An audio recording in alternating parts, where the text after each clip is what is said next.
today I'm going to be showing you how to make a base of the dragon and then the part that you color on the base. So first you're going to want to take a piece of paper and fold it kind of like this. Just fold it down into a tiny slit like this. You want it about like this. And you got to do this 4 times. So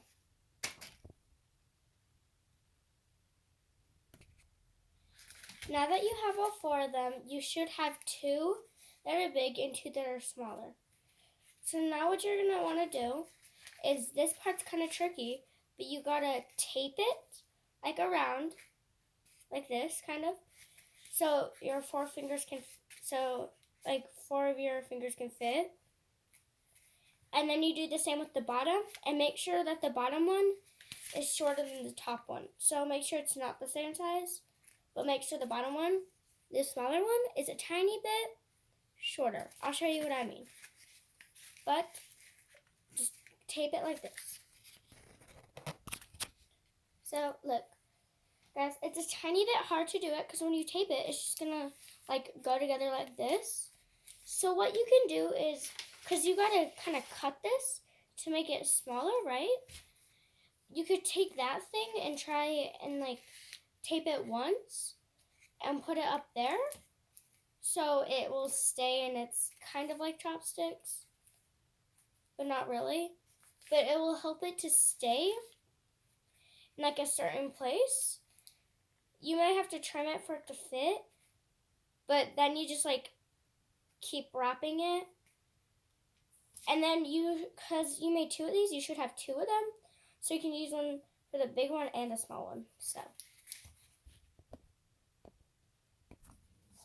okay, now once you have, they're both taped, as you can see, I kind of put it in there. And instead of using it, you can always just cut a little piece and fold it. But now what you do is you grab another piece of paper and trace the outline of this. Okay, you trace it kind of like this. But you need 2 pieces of paper. No, 1 piece of paper, but 2 in total. So you need another piece of paper under it, cut it out, and then you act like it's a normal base, like this. So kind of like this. But you can either take the other one of these and put it up here, or leave it without a base, kind of like my base I have now. I don't have a top on it. I just have just this part. So you can either do 2 things. You can add the top on it like a normal dragon, or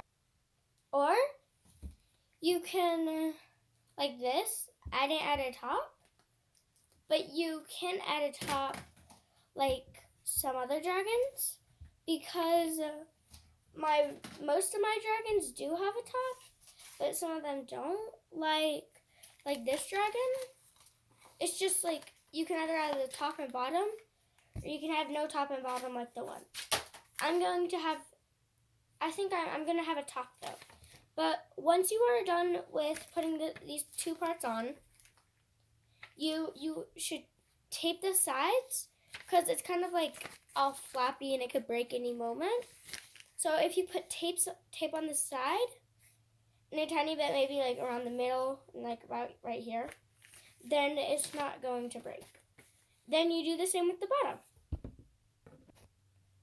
Now that you have them both,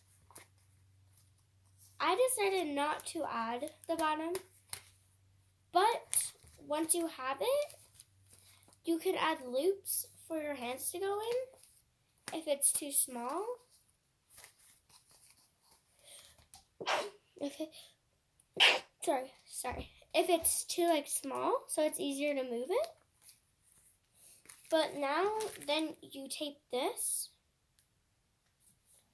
So you basically try putting it in the middle as perfectly as possible. Then you take some tape, and then you basically just like tape in these two spots and like right here multiple times for it to stay. Now I'm going to show you how to make the coloring of the dragon. So basically kind of like this. Oh, stepped on my remote. But basically kind of like this. So this part. As you can see, I don't have any of this isn't a good dragon to show you on. Oh my gosh, this one's better. So as you can see, like I add little loops in there. But we're basically just gonna make like the coloring of the dragon. Here's how you do it. Alright, it's a tiny bit trickier because the base is about the same size as the actual paper. But what you kind of want to do is you kind of want to make something like this. Or different. So all you basically do is you take your dragon, you put it on the paper, like this is what you do for the bottom and top. You measure it like up here and like right there. You measure it basically. And then you make the bottom so everything can match. So then you would outline this, make the eye, color it, decorate it, then glue it on the dragon. You can also tape it on. Like a lot of my dragons I have tape on because it's just easier. Like this dragon, if you actually look, there's like a bunch of tape to help keep it on and to help keep things on. There's some tape right here. But yeah, you just basically, you just make like the coloring part. Because after this, you just outline it, decorate it, glue it on, and then you have your dragon. So let me show you the finishing results. Okay, then here's the finishing result. And if you have magnets, like a tape magnet or something, you can put it on the back and right here. So you can make a cool thing like this. Like, you can buy magnets that have tape on the back. And, yeah. But, that's how you make a paper dragon.